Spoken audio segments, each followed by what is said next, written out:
हरे कृष्णा। तो हरे कृष्णा समस्त भक्तगण हार्दिक स्वागत करते हैं।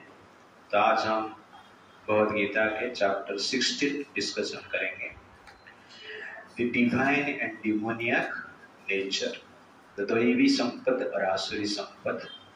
तो 15 चैप्टर में हमने देखा कि जो 3 गुण हैं उस अस्वस्थ वृक्ष को पोषण करते हैं। उसमें जो एक्स्ट्रा रूट रहता है उसको डिफरेंट एक्टिविटी के साथ कंपेयर किया गया है, और डिफरेंट एक्टिविटी 3 गुण के प्रभाव से होता है। तो 14 चैप्टर में भगवान 3 गुण का प्रकृति जो नेचर है उसका डिटेल्स बताए, उनका लक्षण क्या क्या होता है। और ये 16 चैप्टर में भगवान 3 गुण में डिफरेंट क्वालिटीज जो है उसके बारे में डिटेल्स में बताएंगे। तो qualities in the mode of goodness, qualities in the mode of passion, qualities in the mode of ignorance।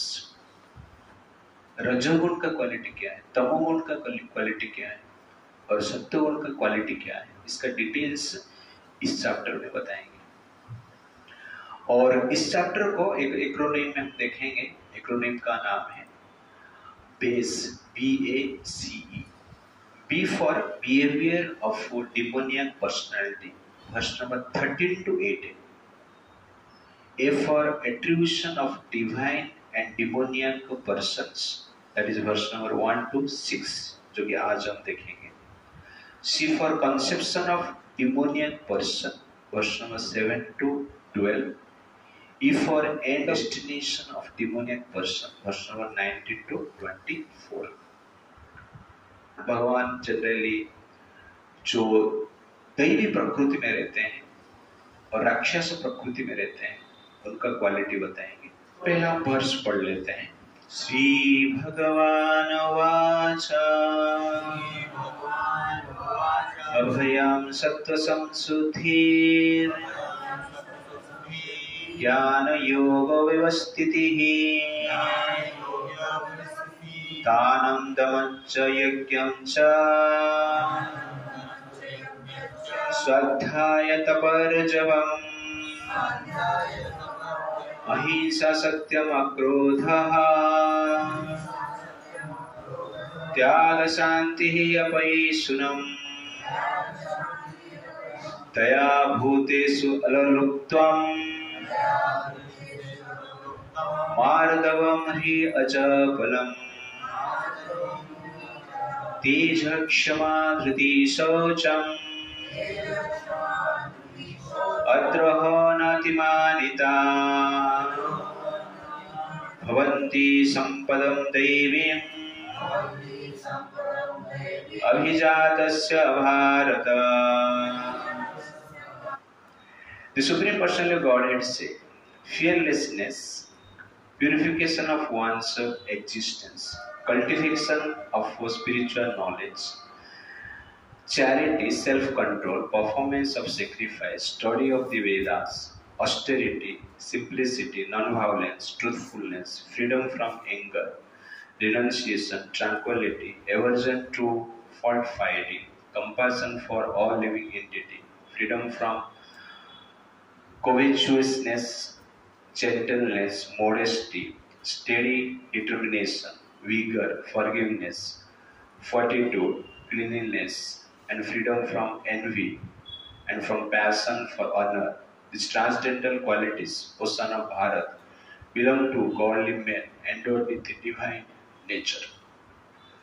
तो यहाँ पर 26 क्वालिटी का वर्णन किया गया है, और भगवान ये जो क्वालिटी है, गुण है, कहते हैं जो व्यक्ति दैव के अधीन में है, दिव्य व्यक्ति में क्वालिटी, और दिव्य व्यक्ति इस क्वालिटी के साथ इस संसार में जन्म लेते हैं। भवन्ति संपदम दैवी अभिजातस्य भारत। तो भगवान की कृपा से जो व्यक्ति संसार में पैदा होता है, स्पेशली भगवान के इच्छा के अनुसार और भगवान के कुछ कार्य करने के लिए जो व्यक्ति संसार में आता है वो व्यक्ति इस संसार में इस दैवी संपत्ति के साथ आता है। और जो व्यक्ति मोड ऑफ गुडनेस में रहते हैं, गुडनेस के साथ पैदा होते हैं, सत्य गुण के साथ पैदा होते हैं, उस व्यक्ति में इस प्रकार की क्वालिटी दिखता है। तो अभयम का अर्थ है भय नहीं करना, सत्य संशोधि, हृदय का शुद्धिकरण करना, ज्ञान नॉलेज, शास्त्र का नॉलेज, दानम चैरिटी, दान देना, दम मन को कंट्रोल करना, यज्ञ करना, स्वाध्याय शास्त्र का स्टडी करना, तपः तपस्या करना, अर्जवम सरलता, अहिंसा नॉन वायलेंस, सत्य को आचरण करना, अक्रोध क्रोध से बचना, त्याग को फॉलो करना, शांति मन का शांति को धारण करके रखना, अपैशुनम दोष नहीं देखना, दया अललुप्तो फ्रीडम फ्रॉम ग्रीड लोभ से बचना, मार्दव जेंटलनेस भद्रता, ह्री मॉडेस्टी लज्जा, अचापलम डिटर्मिनेशन दृढ़ निश्चय, तेज मीन्स विगर, क्षमा करना, धृति दृढ़ निश्चय, शौच क्लीननेस पवित्रता, अद्रोह ईर्ष्या से परे, न अतिमानिता मान सम्मान की इच्छा नहीं करना। ये जितने भी संपत्ति है, संपद है, वो दैवी संपद के बारे में बताते हैं। तो भगवान शिव जी पार्वती जी को गीता का गुणगान करते हुए बताते हैं कि 16 चैप्टर का महत्व क्या है। तो शिव जी कहते हैं गुजरात में सूरत में एक राजा हुए जिनका नाम है खड्गबाहु। अति महान राजा थे, धार्मिक थे। उनके अनेक हाथी थे उनके पास। उसमें से एक पावरफुल हाथी है जिसका नाम है अरिमर्दन। और उस हाथी को कंट्रोल करना बहुत कठिन कार्य था। एक दिन वो हाथीशाला से निकल जाता है और पागल जैसे पूरा हाथीशाला को तोड़ता है।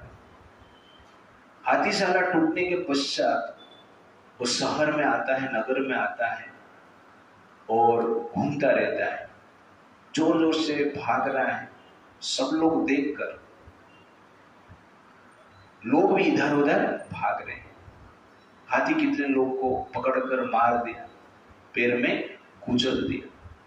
राजा को समाचार मिला तो तुरंत राजा उनके पुत्र के साथ नगर में आते हैं, बाहर आते हैं तो देखते हैं हाथी अत्यंत तीव्र गति से भाग रहा है और पागलपन का स्वभाव उसके एटीट्यूड में दिख रहा है। तो पागल हो गया है। और ये जो खड्गबाहु थे, हाथी को कंट्रोल में अत्यंत निपुण थे, वो विचार कर रहे हैं हाथी को कंट्रोल करने के लिए। हाथी के पास ही जा रहे हैं और हाथी रोड पे जा रहा है। अचानक एक ब्राह्मण उस रोड पे स्नान करके आ रहे हैं और मन में कुछ मंत्र उच्चारण करते हुए आ रहे हैं। और उस ब्राह्मण को देखकर सब लोग, राजा भी बोले कि आप थोड़ा साइड हो जाइए। तो ब्राह्मण मंत्र ध्यान में इतना निमग्न था कि किसका बात कुछ सुन नहीं पाया। और हाथी को तो देख रहे हैं लेकिन वो भय से परे है, भय उनको नहीं लग रहा है। मन में श्लोक उच्चारण कर रहे हैं और मजे से आगे आ रहे हैं। हाथी उसके ओर आ रहे हैं और ब्राह्मण उनके ओर आ रहे हैं। राजा सब देखकर आश्चर्यचकित हो रहे हैं और डर के मारे कोई हाथी के पास भी जा नहीं पा रहे हैं। चिल्ला रहे हैं लेकिन ब्राह्मण सुन नहीं रहे हैं।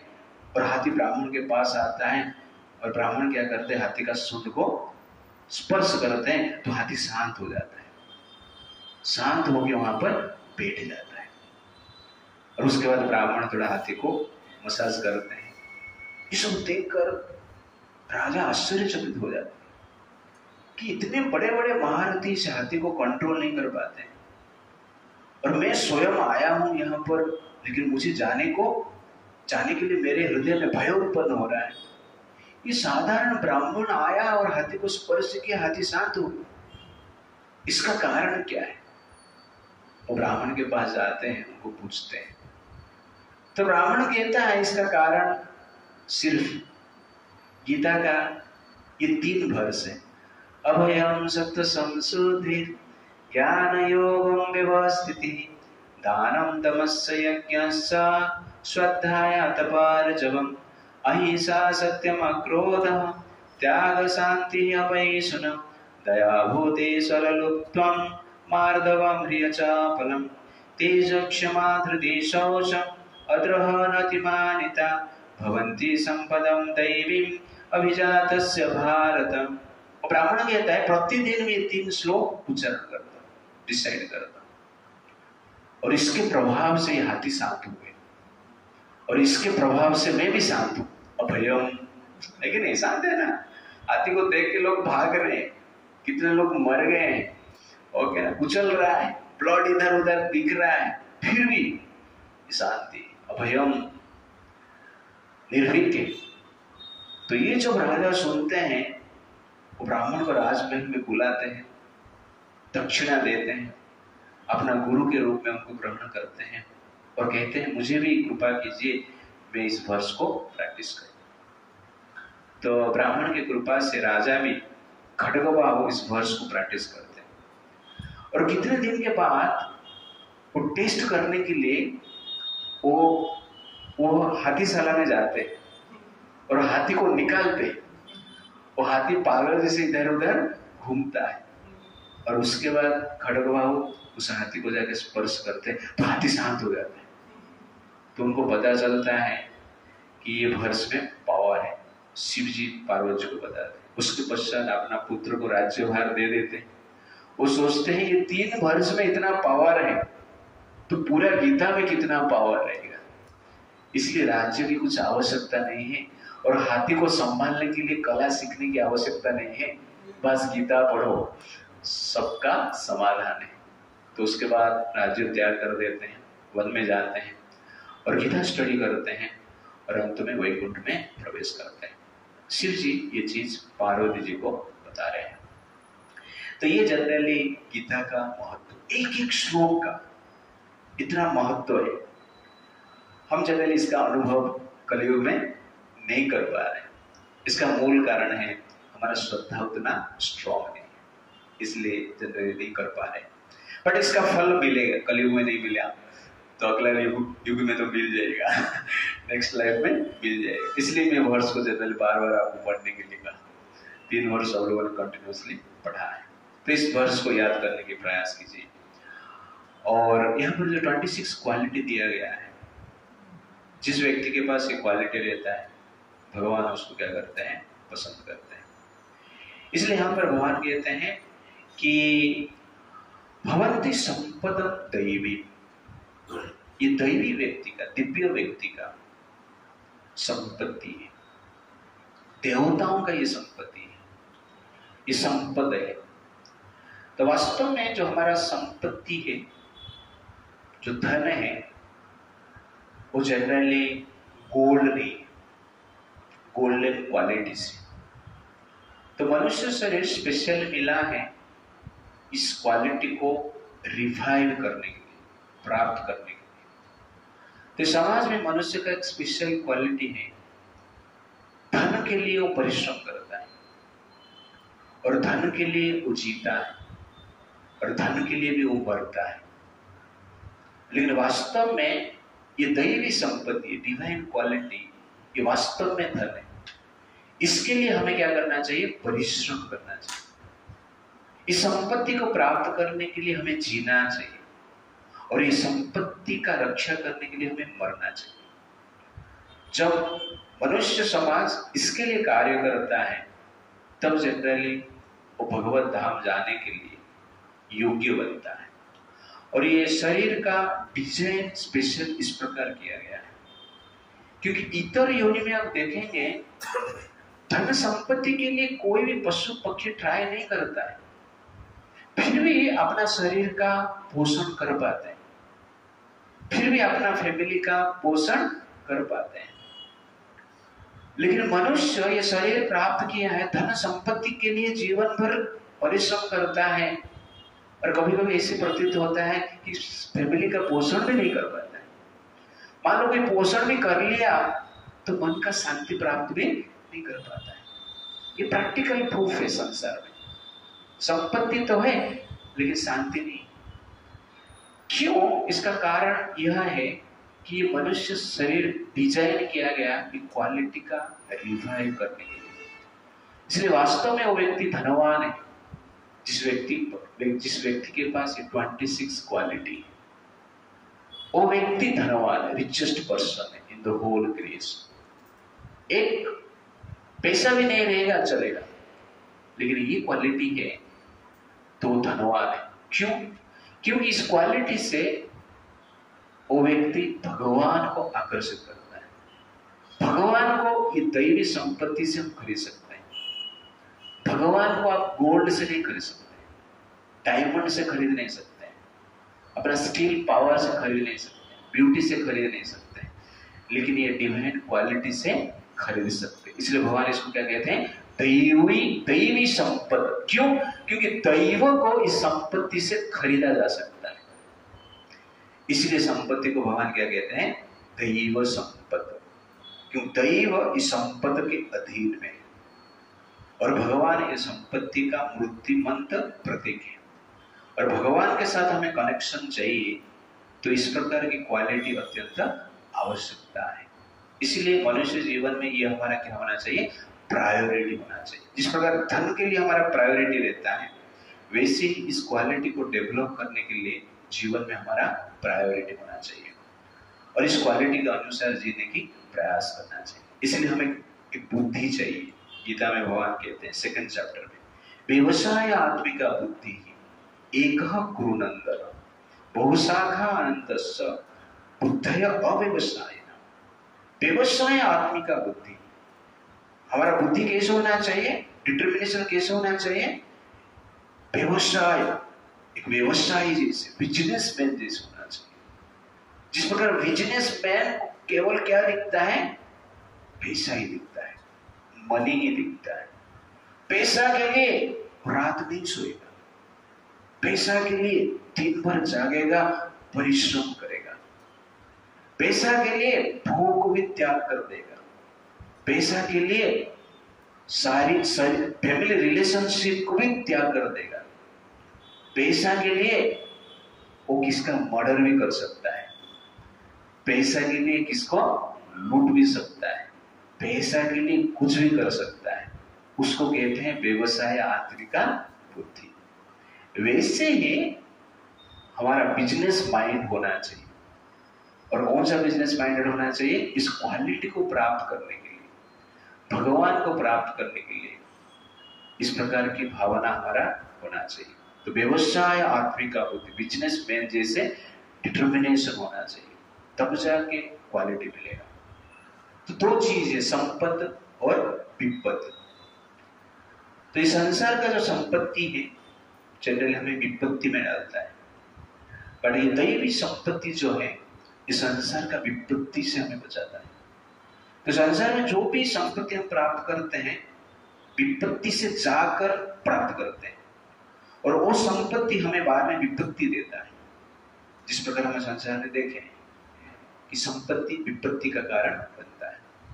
जो युधिष्ठिर महाराज का एग्जाम्पल आप लेंगे, इंद्रप्रस्थ उनको प्राप्त हुआ, लेकिन वो इंद्रप्रस्थ उनके लिए एक विपत्ति बन गई, और दुर्योधन उस संपत्ति को प्राप्त करने की प्रयास किया, प्राप्त किया, लेकिन अंत में वो संपत्ति का इच्छा और भोग का परिणाम उसके लिए विपत्ति बना, जो कि कौरव वंश का नष्ट का कारण हुआ है।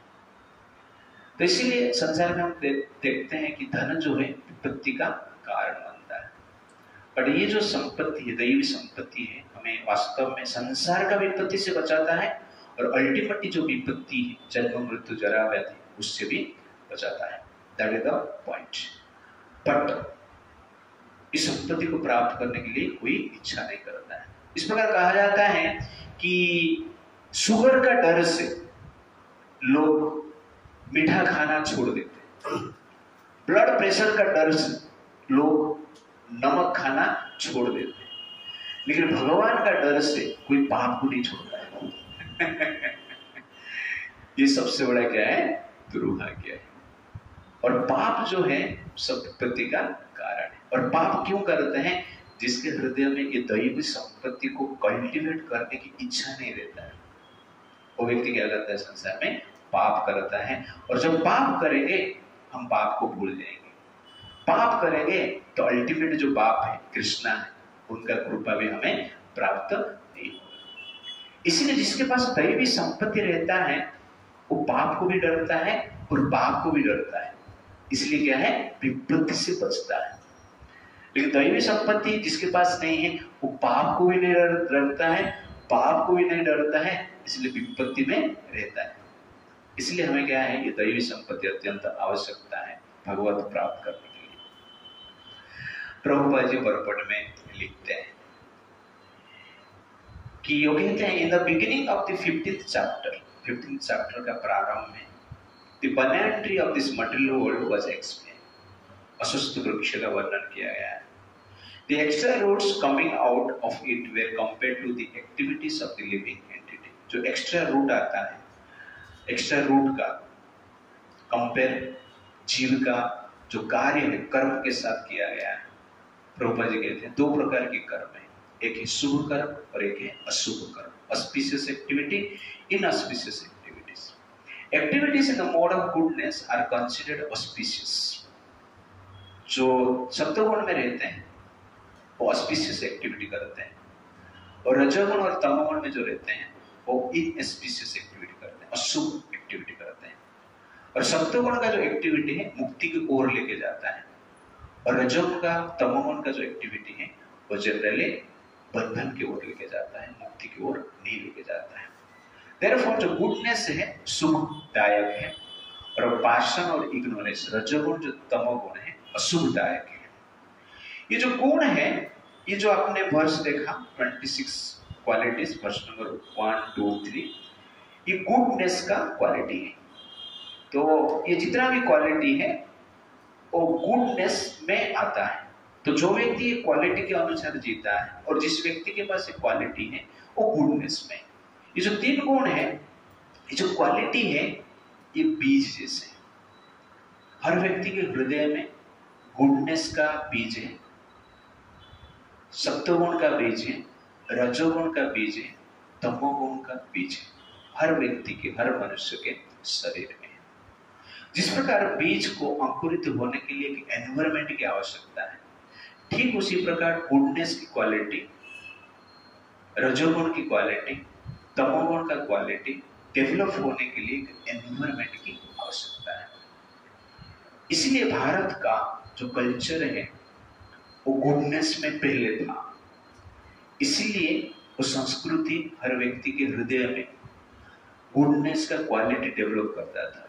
इसलिए हर व्यक्ति का जो व्यक्तित्व गुडनेस में रहता था, क्योंकि जो बीज है वो एक प्रकार के एनवायरनमेंट मिलने से अंकुरित हो जाता है। तो बीज धरती पे रहता है, उसको पानी मिल गया तो अंकुरित होता है। ऐसा कोई कोई बीज रहता है बिना पानी से अंकुरित होता है, ऐसे कोई कोई बीज रहता है ठंडी का सीजन आएगा तो भी अंकुरित होगा, ऐसा कोई कोई बीज रहता है बारिश का सीजन आएगा तो ही अंकुरित होगा। तो एनवायरनमेंट के ऊपर वो बीज अंकुरित होता है धरती पे, लेकिन उसका डेवलपमेंट परिवेश के ऊपर डिपेंड करता है। वैसे ही हर व्यक्ति के हृदय में सत्वगुण, रजोगुण और तमोगुण है, और उसका डेवलपमेंट किसके ऊपर डिपेंड करता है? परिवेश के ऊपर। तो पहला है फर्टाइल लैंड, आपका जमीन कैसा है उसके अनुसार बीज अंकुरित होता है।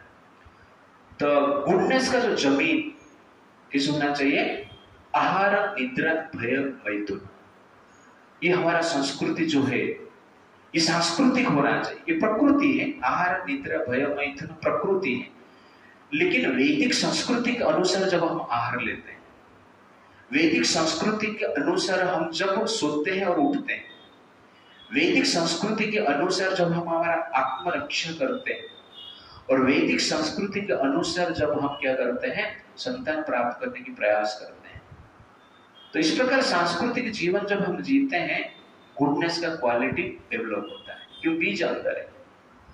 लेकिन हमारा सांस्कृतिक जीवन इस प्रकार वेद के अनुसार नहीं रहेगा, वेस्टर्न वर्ल्ड के अनुसार रहेगा, तो पैशनेट का क्वालिटी क्या होगा, डेवलप होगा। वो बीज है ऑलरेडी शरीर के भीतर, आपको डालने की जरूरत नहीं, ऑलरेडी हृदय में है। बट जब पैशनेट का एनवायरमेंट मिलता है, तमोगुण का एनवायरमेंट मिलता है, तमोगुण और रजोगुण का क्वालिटी अपने आप डेवलप होता है। सत्वगुण का एनवायरमेंट मिलता है और सत्वगुण का क्वालिटी डेवलप होता है। तो ये फर्टाइल सॉइल होना चाहिए, इसलिए संस्कृति अत्यंत आवश्यकता है, इसलिए संस्कृति को रक्षा करना अत्यंत आवश्यकता है। ये संसार, ये प्रकृति हमें एक आकृति दे दी है, और हमारा कर्म के अनुसार हम विकृति लेके पैदा होते हैं, एक साइकोलॉजी लेके आते हैं। तो कर्म के अनुसार विकृति साइकोलॉजी आता है, नेगेटिव साइकोलॉजी आता है, और प्रकृति के अनुसार आकृति मिल गया, मनुष्य का आकृति मिल गया। लेकिन ये आकृति तो चेंज नहीं होने वाला है, लेकिन विकृति चेंज हो सकता है। और विकृति कैसे चेंज होगा, हमें क्या चाहिए, एक सांस्कृतिक वातावरण चाहिए। इसलिए वैदिक संस्कृति का प्रोटेक्शन अत्यंत आवश्यकता है। और उसके साथ साथ क्या है, बीज अंकुरित होने के लिए फर्टाइल लैंड तो चाहिए। फर्टाइल लैंड हमने किसके साथ कंपेयर किया, कल्चर के साथ कंपेयर किया। फर्टाइल लैंड है वो, फर्टाइल लैंड नहीं रहेगा तो कुछ नहीं होगा। आपके पास अच्छा बीज है, लेकिन जमीन ही नहीं है आपके पास, वो बीज गोने में ही रहेगा, अंकुरित नहीं होगा। जमीन चाहिए, इसीलिए हमें एक संस्कृति चाहिए, एक सांस्कृतिक वातावरण चाहिए, जिससे कि गुडनेस का बीज अंकुरित हो सकता है, और उस क्वालिटी के अनुसार उसका फल भी हमें प्राप्त हो सकता है। तो आपके पास जमीन नहीं है, लेकिन लाइट है, पानी है, एयर है, लेकिन जमीन ही नहीं है, तो आप कुछ नहीं कर सकते। आपके पास लाइट हो सकता है, पानी भी हो सकता है, एयर भी हो सकता है, लेकिन लैंड ही नहीं है, तो बीज अंकुरित नहीं होगा। इसलिए संस्कृति is very very important to develop good qualities in our life. जमीन चाहिए। और वाटर क्या है, वाटर जनरली भगवान की कथा का श्रवण, भगवान की कथा का श्रवण। तो वाटर है श्रीमद् भागवतम, गीता, रामायण, महाभारत, वेद शास्त्र, गुडनेस का शास्त्र, भक्ति का शास्त्र। भगवान की कथा का श्रवण करते हैं, वो पानी जैसे कार्य करता है, तो बीज को अंकुरित करने के लिए मदद करता है। और लाइट क्या है, सनलाइट क्या है, sunlight generally 4 rules and regulation, 4 नियम, no meditating, no gambling, no intoxication, no illicit sex. तो 4 नियम को दृढ़ता के साथ हम फॉलो करते हैं, तो ये हमारे लिए लाइट जैसे है। तो ये 4 नियम को फॉलो नहीं करेंगे, अच्छा जमीन भी है, पानी भी अच्छा दे रहे, लेकिन नियम फॉलो नहीं करते हैं, बीज थोड़ा अंकुरित होकर बड़ा नहीं होगा, ऐसे ही रह जाएगा, फल नहीं आएगा। तो भाव में मैंने देखा है बहुत सारा पेड़ है, ओके ना, छोटा ऐसा बढ़ जाते हैं, लेकिन बढ़ते नहीं। क्यों? क्योंकि उसके ऊपर लाइट नहीं गिरता है। वही पेड़ जब लाइट में रहता है वो बड़ा हो जाता है, तो उसको पानी भी मिल रहा है, एयर भी मिल रहा है, लेकिन लाइट नहीं मिलता है। वैसे ही हम जनरल रूल्स रेगुलेशन को फॉलो नहीं करेंगे, ये 4 नियम को ठीक से फॉलो नहीं कर पाएंगे, तो ये क्वालिटी भी डेवलप नहीं होगी। इसलिए लाइट का भी आवश्यकता है।